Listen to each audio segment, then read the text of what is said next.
18 pounds of my fuel dissipated, was used up, sitting on the starting line. Well, my car was set right to the nth degree, and you couldn't take 18 pounds off the front and leave the line. So when it left the line with that, the front end was just floating in the air. But the way that car was designed, as soon as it got up to about 200 miles an hour, that became a cushion of air and it just glided right up on it. And as it started up, I said, I could grab the brake, I'm thinking in the car, and in that your mind starts going in a really fast mode that you're not normally think.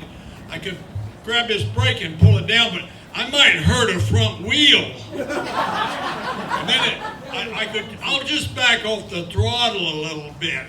I was racing Daryl Gwynn, see. I backed off the throttle and now it's really up. I said, oh my God, now I'm gonna hurt the whole car. And then it did that pirouette thing up there. And I said, you better start worrying about yourself. You're strapped in this car. And now it's going backwards 150 miles an hour. And I could see the starting line, I'm going away from the starting line, looking at the starting line. And so I stepped down on the because I figure it's going to impact something anytime soon, because I don't know where it's on the drag strip yet. I can't tell that. So I stepped down to brace myself with both feet, and I pushed the throttle all the way to the floor. Well, it was still in low gear, and the engine was still running, so it spun the rear tires up probably 180 miles an hour, and that just stopped it like nothing, because that, a skidding tire doesn't do well.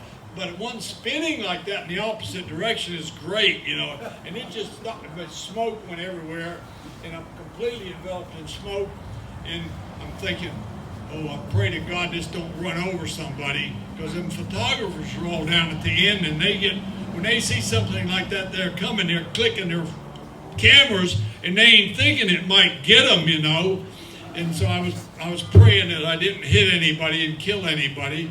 And then the car completely stopped, and then all of a sudden the motor revved up because it ran out of fuel, because see, it stopped and the fuel come back down the fuel line toward the motor, and it starved for a moment. So the motor went woo. When it did that, the centrifugal clutch lunged it forward, and it come out of the smoke.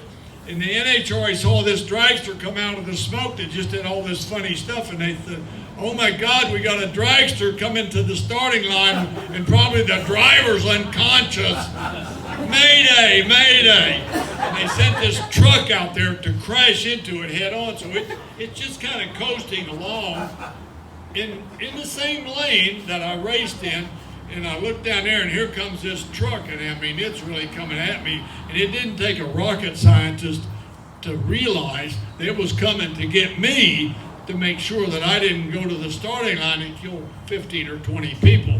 So I quickly turned it off the drag strip into the grass to let them know that I was under control and it wasn't going to hurt anybody.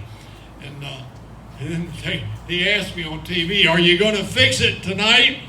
I said, I ain't that crazy. And because I wanted that thing to go back to the jig. And we did. We took it home, put a new front half on it, and won the world championship with it. Of course, it's the car that's in the Smithsonian.